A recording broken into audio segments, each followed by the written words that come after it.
जय जगन्नाथ मु दिवाकर दास आपण मान प्रणाम करुच्ची। महाप्रभु श्री जगतरनाथ जगन्नाथ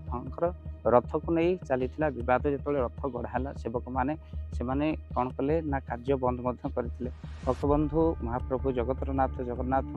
नीति को नहीं मझे विभ्राट होता आउ भक्तबंधु पुणी आग को महापुरुष लिखिं कहले श्री बड़ देउले भोग न होइब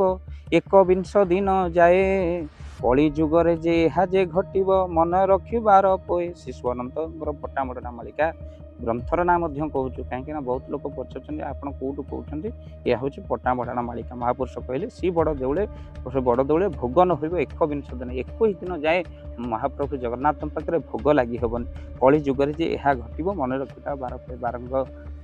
शिशु अनंत एक कथा कहते भक्तबंधु कली जुगरे बड़ देउल महाप्रभु जगन्नाथ 21 दिन पर्यंत भोग लगी हेबन ये घटना घटनी आग को घटव भक्तबंधु जो मैंने कहते मालिका हो सारा कहीं कहते से तो ये वीडियो को निहाती शुणा दरकार आ शुणी सारी शेयर करने दरकार कहीं आग को ये घटना घटव 21 दिन महाप्रभु जगन्नाथ भोग बंद हो महापुरुष कहते दिने दिने जगन्नाथ रहिबे उपास बाबू रहिबे उपास भोग सबु पोता हेब शुण ब्रज शिष्य बाबू शुण ब्रज शिष्य कलिजुगर मनुष्य आउ देवता बोली विचार करेंगे ना भगवान तेणु इष्ट को देवे जे कष्ट आउ तेणु साधु सन्थ माने हेबे अतिष्ठल जाइफल नाश जीवे से पुणी दुष्ट साधु सन्थ मान कष्ट देवे इष्ट आगरे जो भली भाव में मंदिर सेवक माने जो भली भाषा अभाषा उच्च पाटे कथबार्ता जहाँ पद्मपुराण शास्त्र निश्चित कर से भाव में अनेक कहे दियों को ये पाषाण बोली भाविले से भाव में मंदिर चोरी होगा सहित अनेक घटना घटव तेणु दिने दिने जगन्नाथ उपास रे जो दिन जगन्नाथ रे उपास जानव जे राम कलिर हो प्रवेश भक्तबंधु कली जुगर शेष बारंबार आम मैंने आपण मान कहूँ आउ तेणु कलिजुगर कथा को महापुरुष लिखिं आउे